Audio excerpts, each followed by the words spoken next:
Thank you so much, sir. I'm humbled by the introduction that you've given for me, right? Good evening, friends.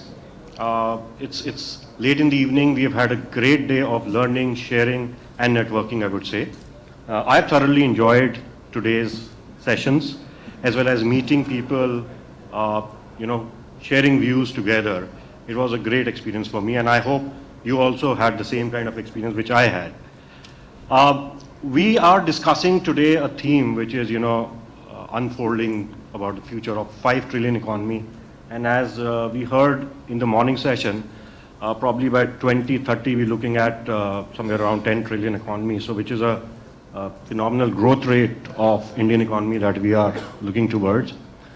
In these kind of growth times, what we've seen is that businesses multiply, markets go up, there's a lot of demand, supply. It's a VUCA world, what they say out there. And one of the key pillars of supply chain is driving excellence. So excellence in literal term means the quality of being extremely good, right? The very best. So how can we in supply chain profession, with this kind of volatility in businesses, growth, different layers, channels, multiple channels which we are operating in today, businesses are, it's not easy for businesses to find the right direction. And the pillar here is supply chain and driving excellence, because if you're building for the future, excellence is what will drive the growth path. We have a tremendous panel with us, and we'll be discussing and not, hearing from people. And discussing means that we'll be discussing amongst ourselves about, how they feel excellence can shape the future, and how each and every industry plays a role in shaping this future, right? So let us start with Arpita. I would say that, being the only lady on the panel, and ladies first is always what we've learned. We'll start with you, Arpita. Arpita, I would like to ask you, how important is supply chain excellence in your business? Because you worked in industries which are healthcare, pharma, food, where temperature sensitivity, right, efficacy of the product, right, freshness of the product is so important to be delivered. And with the changing demand patterns, supply uncertainties, how do you see, the application of excellence, and how do you drive excellence in your businesses? It would be very interesting to hear from you on this. Hello, everyone. Very good evening. Thanks for that question. In food industry, as we know, even before we talk of temperature sensitiveness of the product, its efficacy, what comes on top is food safety. And for folks who have been in Mumbai, I think there was a news doing rounds over social media last weekend about external part being found in an ice cream. Now that license for the manufacturer got cancelled because of that incident. Hence safety, food safety is one of the top priorities that we in food industry are keeping at topmost. And it involves controlling all your activities, right from receiving raw materials from your suppliers to getting it processed while you're storing it in your warehouses, ensuring there is no spoilage, no any introduction of external material is how we drive supply chain excellence. What comes next would be controlling the temperature, because most of the products are sensitive in nature. It's temperature control. We have products in different temperature zones. It could be 0 to 4 degree ambient temperature, -18. So to maintain all of it and ensuring when product moves from one temperature zone to another while it is being loaded in the vehicles, you have to ensure there is no temperature abuse. And it calls for close coordination across functions. So production should not be working in silos, because once material is ready, it needs to be immediately loaded in a temperature controlled vehicle and moved to a cold warehouse. So are you using any technology or process improvement programs? How are you, getting this orchestration done? I would say a lot of this planning activity is currently being done manually and basis some planning tools that we have. So once we get orders, then we have to ensure material arrives at the right time because we don't want to hold material for a long time. It adds on to the overall inventory holding cost as well. So, and when it comes to cold temperature conditions, the cost is pretty high and very much dependent on the electricity hike rates that government keeps on updating every single year. So that planning needs to be like, this whole orchestration needs to be done in coordination with purchase, planning, production, logistics team. Right. Yeah. Thanks, Arpita. I think, Nirav, would you like to add here, because she mentioned that it's all manual, right? And you are into automation. So how would you help her in driving this, manual thing into automation kind of a scenario? Because we are talking about growth and excellence here. So, good evening, everyone. Hopefully fully audible. So, it's a very valid point that has been raised. As a country, we are moving towards automation. We have not fully adopted automation. If you look at automation adoption, there's going to be various stages to it. Typically, automation adoption is going to be having first stage of having awareness and having some pilot projects to be done. So for Arpita and the company, it's going to be more about, and more than the company, it's about the industry. Automation within the industry, within the cold storage, it needs pilot projects by the leading companies, by the stakeholders to be taking it ahead first.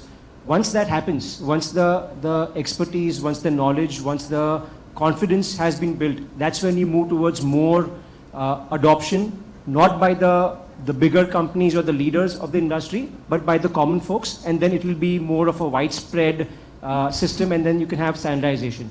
You've Right. seen a few industries, let's say something like an automotive industry, that's been a very old or an experienced industry, and automation within the automotive industry has been widespread. As new industries come up in India, you'll have a lot more automation adoption. So it's going to be taking time. We as automation suppliers understand that, and we need to be ready with hand-holding, training, guiding, trying out various different things for customers in India, where we are able to customize solutions for them, understand the needs of the clients, of their clients, and then take things ahead from there. Right. I understand your view, I think, Pinak, I would like to come to you and ask you, because what we are moving towards is that, there is a need of automation, and, we understand that temperature controlled efficacy, it's all there, which is currently, a center point of driving excellence. What, in your view, you think, because you work with a very different channel, general trade, modern trade, D2C, B2C, etc., all these new kind of channels which are come up, and the consumers are becoming ever demanding, right? There is no end to it. They want everything in 5 minutes, 10 minutes. There's no patience left now. So, you being the director of supply chain strategy and excellence, especially in your company, how do you see, this change happening, and how do you drive excellence and improve, processes from here? Sure. Thanks, Chetan. Good evening, everyone. So yeah, there's no denying fact that the consumer preferences and tastes have changed over the years, and more so over the last 2-3 years. And also, it's not just preferences. The way an urban consumer/customer shops is completely different than how a rural customer shops, which is completely different than, let's say, someone in the middle India would tend to shop. That's one. But even if we look at, say, a consumer or an urban consumer, the way the person shops or pays for the product or service is different. So the customer/consumer could be a value buyer, bargain hunter, value cost conscious, and so on and so forth. There are also some discerning buyers and consumers that they want transparency in the product. So they are very keen to know what ingredients go into the product, whether those are sulfate free in case of the consumer personal products or each, right? So yes, so there's a lot of changes in the consumer preferences and tastes. So, and it's been a hard time for organizations to kind of cater to this requirement. So obviously, if the company is into D2C, there's a different set of challenges, B2C, different set of challenges. But all said and done, whatever are the changing customer preferences and tastes, I think 2 or 3 things remain common, that the customer wants the right product at the right price, the standard supply chain stuff, right? So I guess from our company perspective, we look at it from a consumer lens as well as customer lens. So when we look at consumer, we've got a thriving innovation and R&D program that really goes out to all the customers, consumers. And when I say consumers, you can't really have one size fit all, because when you look at the market, each market has got sub-market, hyper-local zones have got different requirements. But at the same time, you really cannot create plethora of products to suit each and every segment. So you really need to kind of draw a thin balance between the two. So what we tried to do was, for our critical products, we ensured that whatever are the consumer requirements, be it in regards to ingredients, better ingredients, quality ingredients, be it in terms of the larger packs, small packs, so on and so forth. So we created those innovations, consumer-facing innovations, to meet the consumer need. But what I'm going to talk about is the customers. So when I say customers, we are a typical CPG company which has got wholesalers, distributors, sub-distributors, then goes all the way to retailers and stuff like that, right? So we work with about close to 1,300, 1,400 distributors. And working with 1,400, 1,500 distributors is a big challenge, especially for those who come from the CPG industry. So there are 2 or 3 things that we did. So one was, obviously we started leveraging the point of sale data. Someone in the afternoon, I think it was Satish, spoke about this, briefly alluded to that. So we started utilizing the secondary sales data on a daily basis so that we know what are the consumers buying. So basis the secondary sales data, we ran a lot of AI ML based programs, algorithms to really understand which products will sell in which market. So that's one. The second, and this has been there for quite some years, right? So probably I wouldn't be surprised if some of the companies have implemented this 15 years ago, and we also implemented 5-6 years ago. So that's been there. But what we did was we took it to the next level. Looking at a hyper-local segment, we said that, okay, if you're talking about, say, a town in Bihar, we said, okay, what are the different retailers and different distributors who service to those retailers? We looked at what are the portfolio, the SKUs that are being stocked at the retailer and distributor. And then we tried to run algorithms and say that, okay, retailer A is stocking these many SKUs, but in the same kind of zone, we've got retailer 2, which is not stocking this SKUs. So can we kind of push that? Can we create a business case where the retailer starts accepting that SKU? So when it got backed with data, we were able to increase the business and ROI for the distributors and as well as retailers. So that was the power of data or technology, you could say. So that's one way that we kind of looked into ensuring the customer, when I say customer, it's the distributor. We try to improve the business of the distributor and hence our sales. Right? So these are the 2 or 3 things that we try to do to ensure the excellence gets into as close to the consumer and customer. Right. Excellent views. I think, good that you shared your real-time example of how you're reaching to the customers. And just to follow up, after a first initial push through the data, how long does it take to convert into a pull system then? So in this case, obviously, because it's all about what's in it for me, right? So once you show the data, the distributors and retailers jumped onto it because they could see that this would tend or this will culminate into increased sales.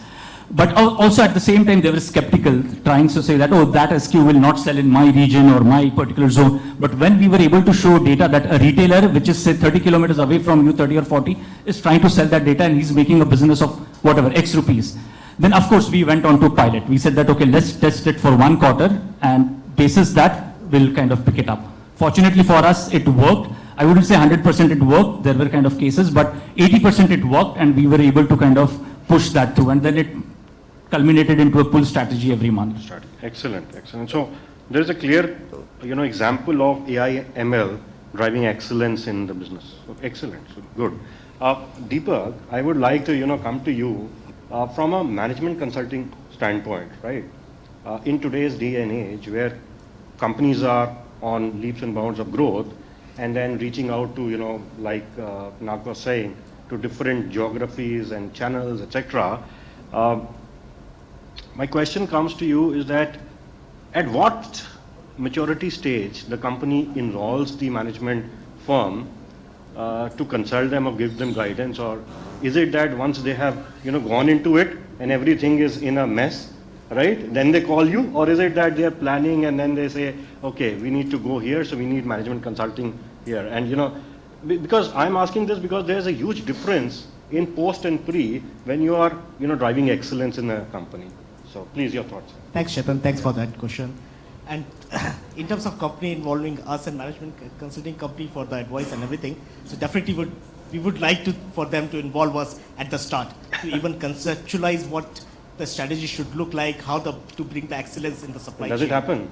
That happens with some, but that not always happen. Right. So a lot of time it happens, okay, now we have started something, the framework is not right, and we are not getting what we wanted. And there is a little bit of mess around. So that's why let's get somebody from external view, which can look from different perspective, different eye, and can bring some operational experience and says what need to be done. Got it. And that's what we are seeing a lot these days. And like we were talking about the automation and everything, right? So everybody it's essential. We know automation is required for the future supply chain. But again, it's not about jumping into the automation. It required a smart automation. And when I say smart, it means that you need a good strategy for the automation. It should be a phased approach to maximize the ROI, return on investment for your capex. You should align that with your growth of the company, how you're going to manage. So you can have the positive ROI from the day one. So that's what you require. So you need a good strategy. And also one of the another aspect which generally we come and give consulting to our companies is one is excellence. So you can achieve excellence by only implementing the continuous improvement and changing the culture of the company also. Correct. That is equally important. So you should have to have a correct KPIs, you should have to have a correct monitoring system, daily management system to measure where you are at the moment and have that culture within the company which is driving the continuous improvement. As you said, we want to be a best, but you cannot be best. You just need to be driving it every day to be a delta better and just to drive to excellence. Right, understand that. Yeah. Add on to it, my experience, because I've been an ex-consultant myself as well. Really? So there are also cases, and this is probably may not be happening wholesale in all the organizations, but when we worked with few clients, we also when we met the MD and CEO, he said that, look, I want to do these 10 things in my organization, but there's a lot of internal politics or change management that people don't want to change.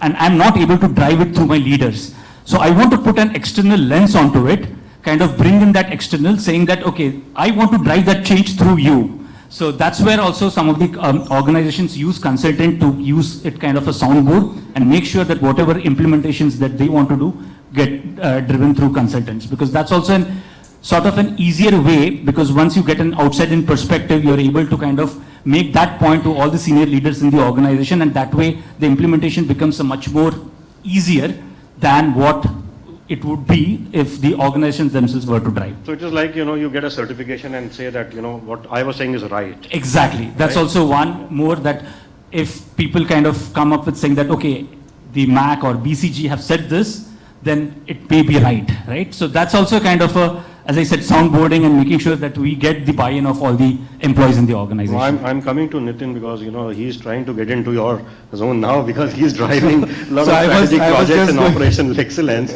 and he's working with the management to drive this change. Yeah, Nitin, please. So I was just going to add to that. I mean, from an industry perspective, a lot of times it is the neutral lens that a consultant comes with.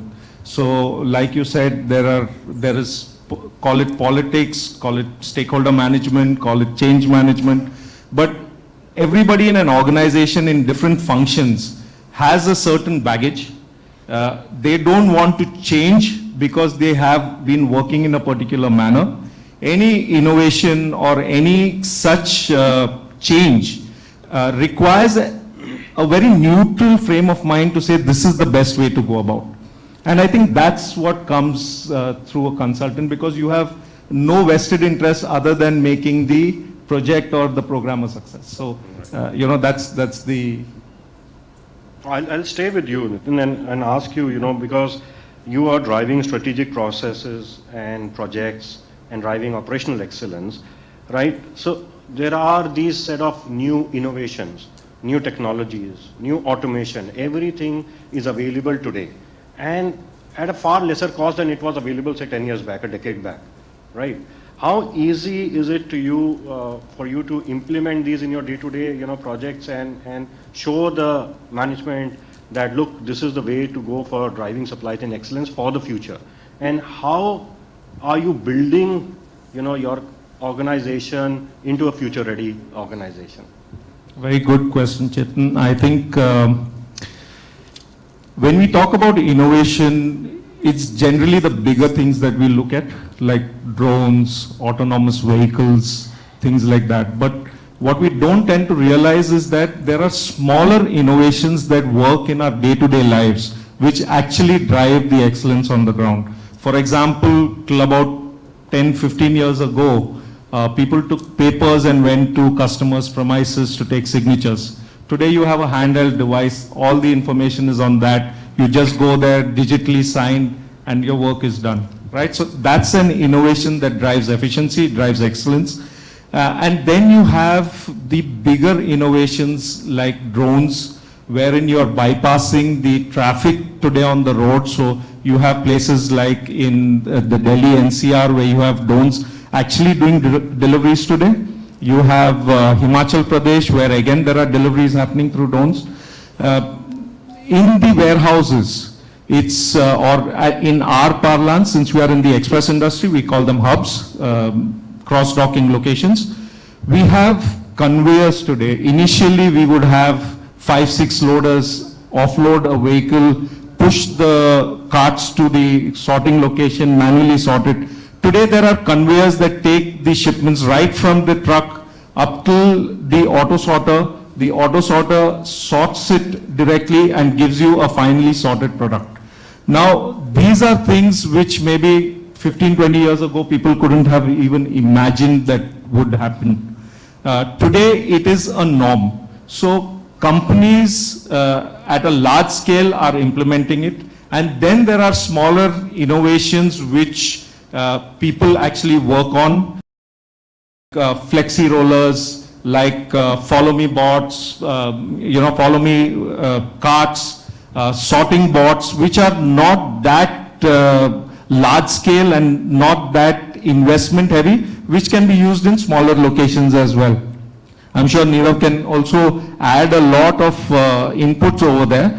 But as far as Blue Dart is concerned, when we look at innovation, we look at it from 3 perspectives, right? It's either to increase or improve customer convenience.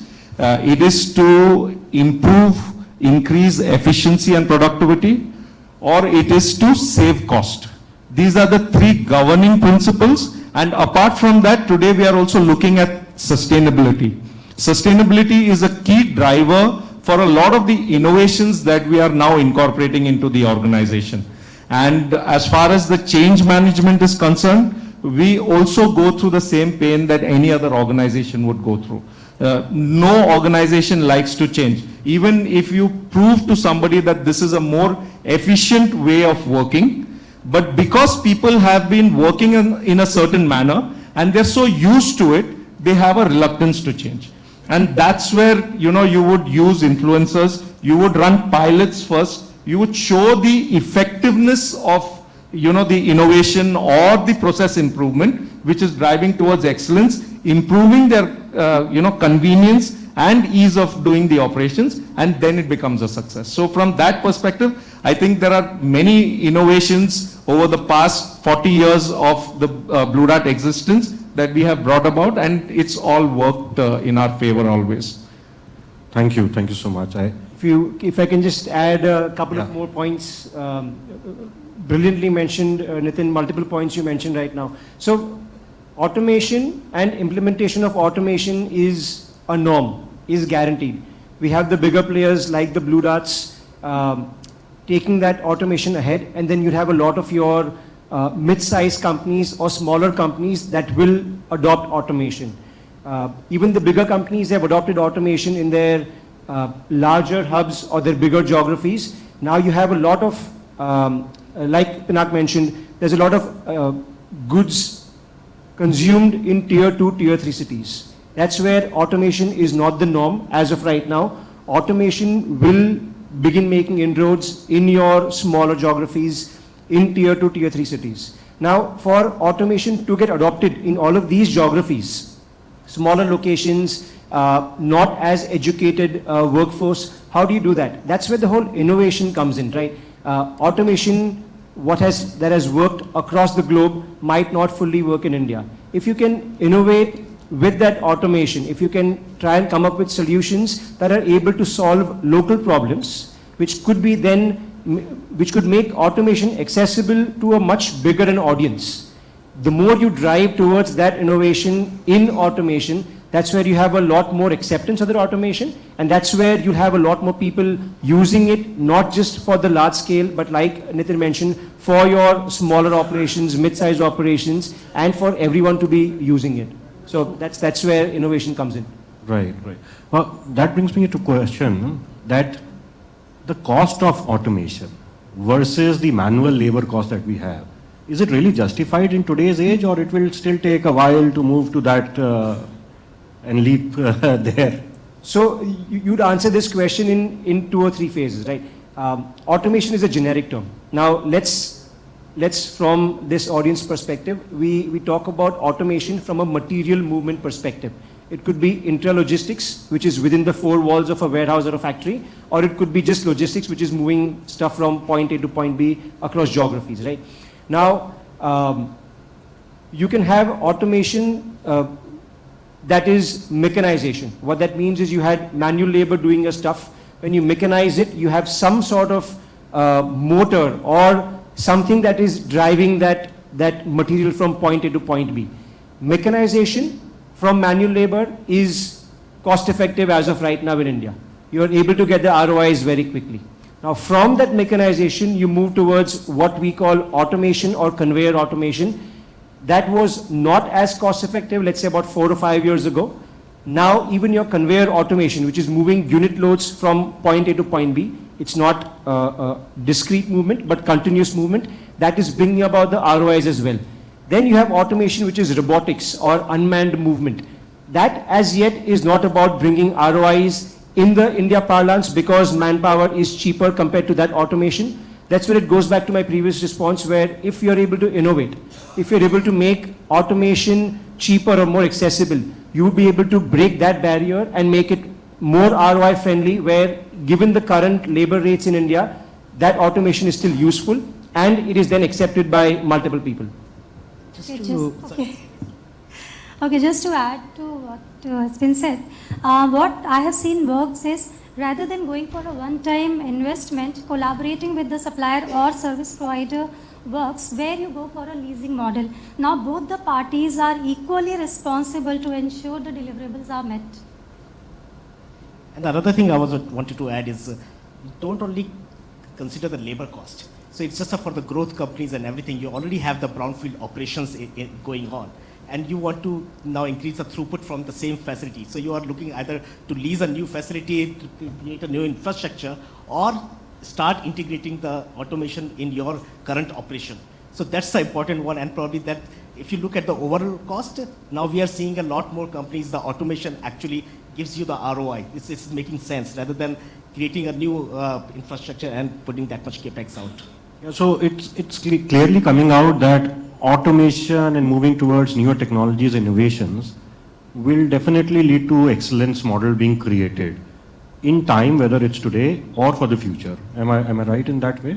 Pinak, would you like to add something? So let me give you an example, a typical example of the express industry. So if anybody here is from the express industry, so previously what used to happen, a truck used to dock. Somebody, a loader or a service agent would pick a shipment. He would look at the available and say, 3, 2, 4, 1, the last 4 digits. Somebody else would have a paper, the manifest. He would look, 3, 2, 4, 1, theek hai, leke aao. Then that automated, then it digitalized. So somebody was there on a computer looking at it. This guy still called. Somebody was there at a computer looking at it, and he would follow the same process. The next level of automation is when this guy had a handheld scanner, right? So more expensive, but then it added efficiency. You removed the person who's standing at the computer altogether. This guy just scans it, looks at it, it's available, moves it in, right?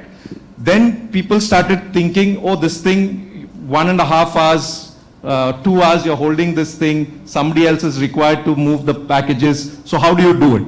Then people came up with wearable devices. So today you have ring scanners, which is on your wrist, focused through your finger. Somebody is just pointing to it, both hands are free. There's a screen on the wrist, he can see whether it's there or not. Ergonomics are taken care of. So it is always a decision between, I mean, your ROI could be either by way of cost, it could be by way of increased efficiency, or it could be by way of increased convenience and ergonomics to your employees, depending on what is critical and important for you. Also, I'll just add in one more point. It's not always about just the ROI. That's an important point. The scale at which, or the speed at which the scales are increasing of operations. There are times where no matter how many manpower you deploy, you will not be able to run those operations in an efficient manner. A perfect example could be the sales season happens before Diwali, right? The number of packages that flow through warehouses, it is impossible for just manual labor to take care of those. No matter how many you could squeeze in into one single warehouse. That's where automation is not just about ROIs. You will not be able to run your operations if you do not have automation.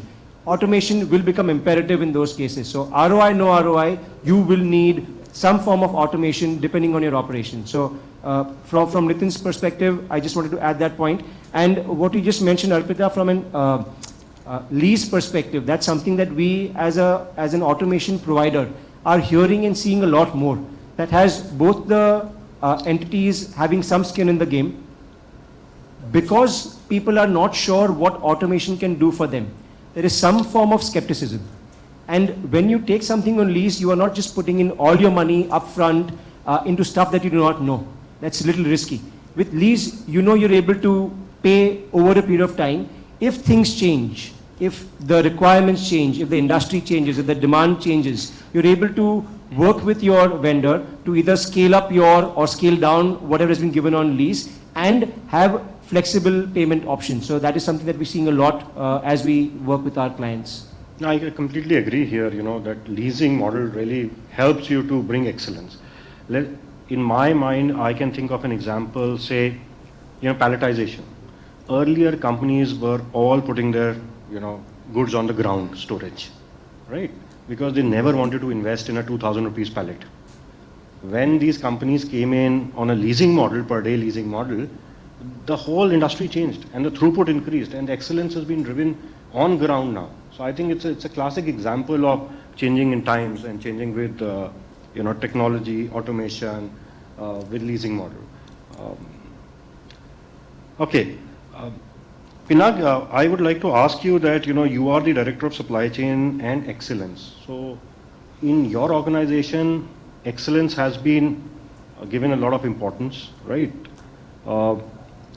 In your view, has the time come for organizations to set up this center of excellence in every organization, and does it really give the benefits and ROI over a period of time?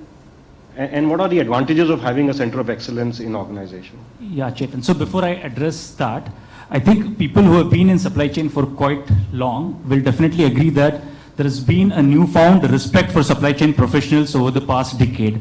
More so after COVID, it has gone up several notches higher.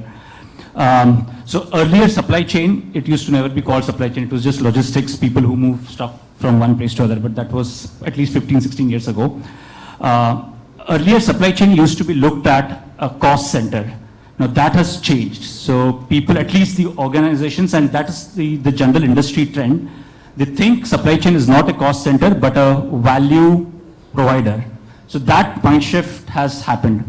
And obviously, now coming to your, once that mindset change has happened, it really depends on the complexity and scale of the organization. What do they want to do with their supply chain team? What are the things that they want to achieve? And one of the ways is setting up a supply chain excellence, COE, so to say. It doesn't mean that if you don't have a COE, you can't do it. You very well can do it. But again, if the organization scale is huge, the complexity of operation is huge, the people who are in the operations are firefighting day in and day out. So it becomes difficult for the team to kind of set their mind and start thinking about how do I need to change my function or process 2 years down the line, 3 years down the line. So that's my personal opinion that organizations who are more far-fetched or thinking about the next 3-year plan, 5-year plan, and want to really create a supply chain as a force multiplier and a competitive advantage, need to set up a center of excellence. However, there are 3 or 4 key areas that an organization should bear in mind. One, absolutely is the top management commitment. Because the moment you set up a center of excellence, it requires a lot of budget. You need to have high capable people and stuff like that.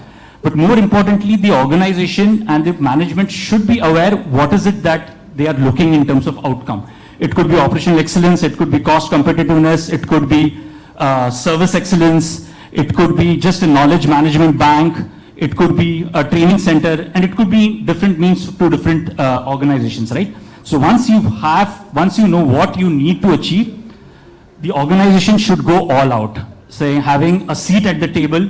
It has to be led by it could be CSCO or it could be a separate vertical directly reporting into an MD if it permits. If not, then part of supply chain. So all it requires is a commitment from the management. That's one. Of course, I spoke about the budget and capability of people. The fourth most is the change management. Because obviously the Center of Excellence will come up with a lot of suggestions and changes that would be required to be implemented. So the organization should have that mindset to be able to imbibe that change and implement it. If not, at the word get go, at least try to implement it, do a pilot, scale it up, and then if it succeeds, then go ahead. So I think to my mind, these are the 3 or 4 things that an organization should be prepared once they set up the Center of Excellence. One last bit, they need to have patience because it's not something that you set up the Center of Excellence and within 6 months you'll start seeing the results. Because it will require fine-tuning, implementing, and again going back to the drawing board and trying to do all over it again. So one needs to really have a 3-year time frame to make sure that the engine keeps chugging and the capability of the organization and the people goes to the next level. So Deepak, Just you to want to add add? here, so while Pinak mentioned why any organization should have COE, my point is they shouldn't be having it just for the sake of it because it's trend in the market, your competitors are doing it, because then you are building redundancies in the system. You are putting people who are there to just police on the existing teams, which further adds to the demotivation of people who are already probably doing their job at the best possible way. Right. Now, I completely agree to your point. And Deepak, I would like to ask you, as a management consultant, do you advise companies to have a COE on excellence? And what are the tools that you give them, and what are the matrices that you give them to drive excellence? Because this is something all of everybody sitting here would like to take home. So one thing I would say is Center of Excellence, right? So definitely it depends on the maturity and the start where you're starting the journey. So once you need a big push in the start, so definitely companies, we advise you set up a Center of Excellence. So that's how you bring the agenda in the company. And it shows is one of the way to show from the senior management that this is important for us. And that's they can drive the change and also the improvement within the organization. But as the organization mature, again, as my previous point, it has to go to a culture of continuous improvement. There should not be any need of the COE within the organization. That should be in the culture and just in the genes of the company. And for that, what you need is a correct KPIs, and that's a mindset. You should have the correct measurement of how your supply chain is performing today. You should have the advanced analytical tools and the monitoring system, daily management tools, where you are managing the supply chain automatically and everybody knows their part in improving the supply chain day in and day out. So I think that's just a maturity part. Can you share some specific examples of what kind of processes should be driven and what kind of matrices should be measured on a weekly, daily, monthly, quarterly basis or so? So again, every company is a different one. So again, if you go to a retailer, it's depend. But again, identifying those correct KPIs, so that's what we help. We go to the company and everything, and we define. Its company has 7 different levels. So what are the KPIs which people should focus on the shop floor? what are the things they need to measure, what is the KPIs of the team leads, and then what are the things which the management should be looking into. So it's what we call the PDCA cycle, right? It's a plan to capture and action. So these are the things, and what is the role of each person in that cycle. So the top management is about the corrective actions. So if they are not seeing, okay, we are not meeting the budget, so what are the actions they need to take? But it's already, everybody understand their roles. So it's not the same set of KPIs or anything. Yeah, not it's having that one shoe fits all. framework in the company, and that's a culture. So that's why I just keep saying it's about the culture, and that's a continuous continuous improvement that is required for achieving the excellence in the end. Right. Thank you so much. You are also into a planning role, so in driving excellence, how important is planning function, right? Particularly, we've seen planning from production planning, inventory management, and then moving on to replenishment planning, then graduating to SNOP, then graduating to IBP, and so on and so forth, and bringing in tools to do it, right? Companies are setting up more analytics and such tools. So how important is planning in your view in this dynamic situation that will help in driving excellence? So see, one thing that I usually quote is planning is half execution. Once you have set your plans in place, all you need to ensure right people at right place to execute the plan. Scenario is going to be dynamic. Like over the last few years, obviously there has been changes in all aspect of supply chain, be it logistics, be it supplier, and everywhere we saw a lot of global changes as well. But these dynamics will continue to be there.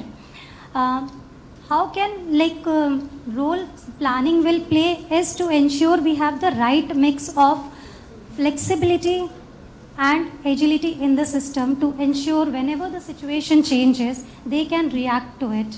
And something I heard someone quote earlier, like this fragile VUCA. When we say the scenario is dynamic, it's changing, we are talking about fragility in the VUCA scenario. And from there, supply chain leaders need to agile VUCA that would have vision, understanding, clarity, and agility in the system. So planning needs to drive each one of these, have clear vision what they aim to do. See, management will keep on having a focus on certain days on service level, on certain days it will be on cost. But as a planner, as a planning head, you need to have your vision clear, ensure that message is percolated down the team, and the same information needs to be reflected in all the activities, be it demand planning, be it production planning, delivery planning, or distribution planning. Right, thank you. Would you like to add, planning in your operation excellence journey? So for us, it is very simple. I mean, planning is one thing, like Arpita, you mentioned, that's just half of it. The other half is execution. And beyond execution, how do you reach excellence? They say you cannot improve anything that you cannot measure. So the right measurements being in place is very critical. That has to be part of your planning as well, because you need to know your lag indicators and you need to know your lead indicators and what would drive what kind of action. Now, based on that, we plan backwards. We ensure that there are different set of KPIs for the shop floor person. There is a different set of consolidation of KPIs for management. And then there is a top-down KPI which senior management or country management is driving.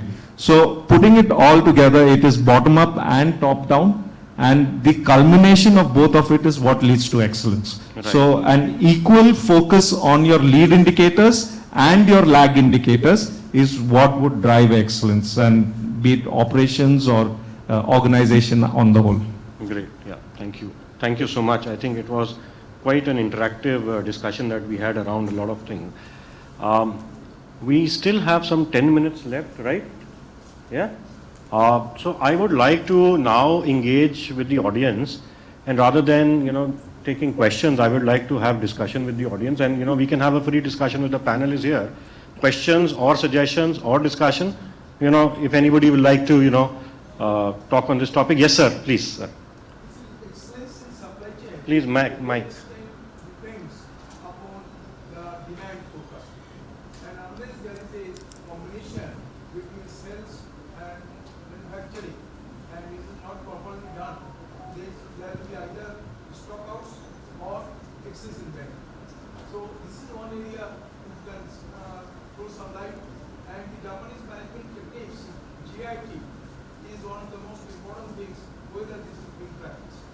So in case of a GIT, again, supplier collaboration is very much required. Supplier is equally important like the customer. Supplier today should be considered as our business partner. This is something which we think of, we teach. I would like to know from you your observations on this. Thank you, sir. Very, very nice question. I think, it leads on to how collaboration helps in driving excellence. Anybody would like to take this question, yeah?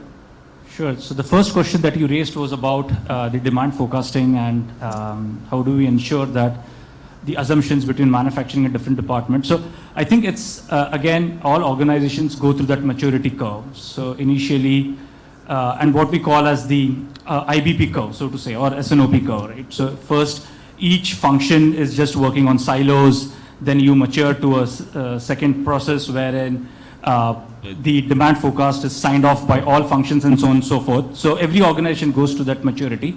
But IBP has been there for quite some time. So a lot of the organizations that are mature have a very strong and robust IBP process. So that really ensures that everyone, all the functions, including the MD, sign off to that number. And then everyone, so it's a single number alignment, everyone aligns to that with clear risk and opportunity. So that's one way to go. But obviously, it's a long process. Even when you start implementing IBP, it takes good 3 to 4 quarters to get where you want. So that's one. Second is on your question on JIT.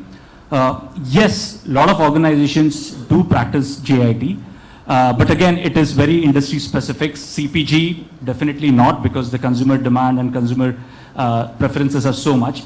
Again, JIT could be different for FG or for raw material and packaging material. Most of the organizations, at least who are matured enough, they only buy RM and PM, not RM, but at least PM, for which is required only for 1 shift or 2 shift. So it is as good as JIT. But at the same time, there is, if you have a black swan event or even any other event, right? So you could also have a situation where just in time, just in case, what if the demand goes 2x or 3x? So it again depends on the appetite of the organization. If the margin that you're going to earn by doing that extra sales, if that is much more than your inventory carrying cost, you would prefer kind of holding that inventory, because you would then say that, okay, just in case, what if the competition, if I want to kill the competition and if I want to push my sales, then they won't go with jet. So again, it just depends on case to case basis, material to material, and probably also season to season.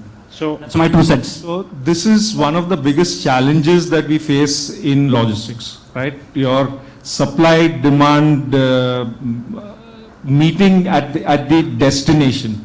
So having a pull system or a JIT doesn't always work with supply chain as far as express logistics is concerned. When it comes to transportation, yes, it could work. What we do is we have got into a lot of predictive analysis. We take forecasts from shippers, from brands, from organizations. And if you are aware, the trend is such that towards Diwali, you will always see the peak for e-commerce, and then suddenly there'll be a lull. We build our capacities for that, but there is another chance that if our customers don't meet up to that, then you are over processing over there. So this is always a risk that we have.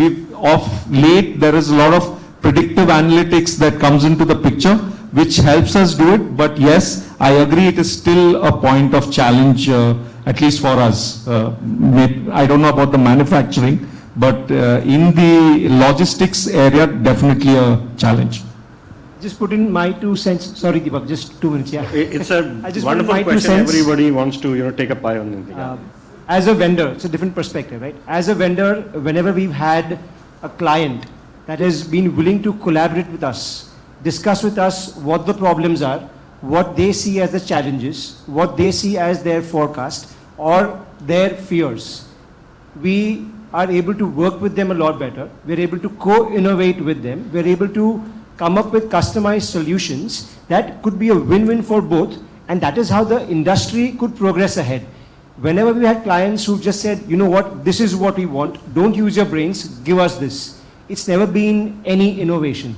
There's been no newness to it. So whenever a client and a customer and a vendor work together in collaboration, you're able to create new stuff for the industry, which could then be used not only for that specific client, but for multiple people around. And that's how one thing leads to another and the industry overall grows. So like you mentioned, collaboration is important. Treating vendors as partners is very important. Thank you. Yeah. Yeah, just to quickly add on that, you said like a focus is very important and probably to drive excellence. So definitely we should need to increase the focus with collaboration and everything, but it's a focus. So it's definitely going to be a rock. So that's why it's focused on actuals. So I think the excellence, to drive the excellence in supply chain is how do you react and how quickly you can react when something goes wrong. So that's the resilience and how do you use the technology, your digital twins, virtual supply chains, scenarios, how do you respond to those things? That creates excellence in the supply chain. I'll just add to it, on a lighter note. JIT earlier traditionally a Japanese term applied on automotive industry largely, right? I've seen a very typical use of JIT these days, which consumers are doing. And you have seen, about a business model being created out of JIT. What? Zepto, Grofers, Blinkit. What is this? The consumers have, they're not stocking. If they want to make biryani, they're not stocking chicken or biryani masala and all. They just call JIT, 10 minutes delivery. Amazing example. So that's what the application is of JIT these days. Yeah, exactly. Yeah, the industry supplier. We are not keeping any inventory in our kitchen. Groceries all JIT. The challenges which being shifted for the supply chain industry now. Mike, please. Now the challenges are being shifted towards the supply chain or maybe for the producer. As I got the mic, I have one question. If panel allow it can be a discussion, a question, a comment. Yeah, it's a discussion. We have a couple of team members. Pinak is there or Mr. Nitin is there. They are in an organization where they have a KRA to define excellence in the company maybe on a yearly basis. But as my question goes to Deepak, basically when the customer comes to, I know you were handing over mic to Pinak, but then only I'm just posting you. When the customer comes to you, basically what is the mindset? Because see, usually what we see for the smaller organization or maybe mid-sized organization, it is very typical and traditional mindset goes across. The head of the company maybe at 20 years of experience runs the operation with very traditional way. And having a new terminologies or maybe excellence and all in the operations all across may not be that digestible for them, right? So it's something like somebody is coming on our head and giving some suggestions which have to be implemented. Arey, hame to kuch aata hi nahi hai kya? Okay, that probably you may be facing. So what are the drivers, for these kind of industries where you guys gets a call, or maybe it's altogether a change of leadership should happen in such a cases where the thought process entirely gets changed, maybe towards this new processes and excellence, and then you will be able to get into the picture. How the market usually gets into from traditional to this new concept of the have a excellence in the organization. Definitely. So it's need a driver, right, in a company. So any company, so whether it's a change of the leadership or something it has gone on to, and they say, okay, now there is a push. So sometimes, lot of time, it comes from a push from the top leadership that now we have to drive the excellence from the supply chain, and that's the thing. And you are correct, and we have talked about a change management and everything, and there's always a resistance from the bottom. So there's a push from the top saying, okay, we have to drive the excellence, but then there is a resistance from the bottom that we don't want to change. We are suddenly not changing. We're doing these things for the last 20 years and everything, and that's the best way to do it. So nobody can come from, even as a consultant, we face a lot of resistance. Say somebody coming from outside, they don't even know how it works, and they're just telling us what to do. But again, that's more of a taking the people onto the journey and just showing them with the pilots and everything how it really can help them. So doing their job. It's not about telling them what they are doing wrong, but it's like what are the things which we can bring in to help them and drive the change. Right.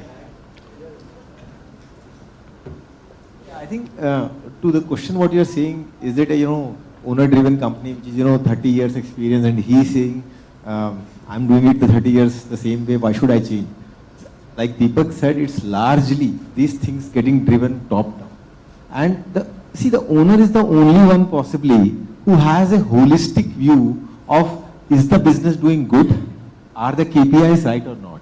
The individual stakeholders sitting in each functions may not have that holistic view. So therefore they are immune to that, thinking, is the overall the company doing good or not? And therefore, do they need to drive it properly or not? But owner is definitely interested. So if you're losing money, if you're losing or bringing up, the competition is coming up, he is the first one to know, not the individual managers. So it's largely the thing which is getting top-down. So largely what we understand, it is a top-down approach to drive excellence in an organization from an outside That's what perspective. we are seeing, I think. Great. So I think, sir. Yes, please. What is the acceptance of the top management of this statement? Supply chain is the lifeline to the front line. We believe that supply chain professionals, that it is the lifeline to the front line. Does top management accept, and to what extent? So I'll give you my views, and I'll ask panel to also share their views. The acceptance we can see, the proof of acceptance we can see is that supply chain has been given a role on the table. I think a lot of supply chain heads are now full-time directors on the board of the company, and that shows the commitment of the top management that look, without supply chain we'll not be able to meet our goals. When I used to work, we had 3 key matrices for top management, and I've been in top management for quite some time. One was growth, which is top line. The second was profitability, and third was working capital. Right? Out of these 3, 2 are handled by supply chain, cost and working capital. The only top line growth is with sales. So it was very, very evident from that management had their commitment towards supply chain. I hope I answer your question. Thank you. Thank you. Right? Anybody would like to share? If not, then if there are no more questions, we'd like to end the session here. I hope you all enjoyed the views shared by our esteemed panelists. And key takeaways from my side, which I've jotted down, is that to drive, excellence, number one, continuous improvement and culture and change management are very important. It has to be top-down driven. Tools like AI, ML, data, automation will definitely help to build excellence in the future, and organizations to be ready for the future growth when we are moving towards the 5 trillion economy. Also, there are different stages of maturity that organizations may be while driving these excellence, and most of the organizations would reach towards maturity when we are touching that 10 trillion economy, right? Thank you very much for your patience, and I wish you all the best. Thank you, everyone.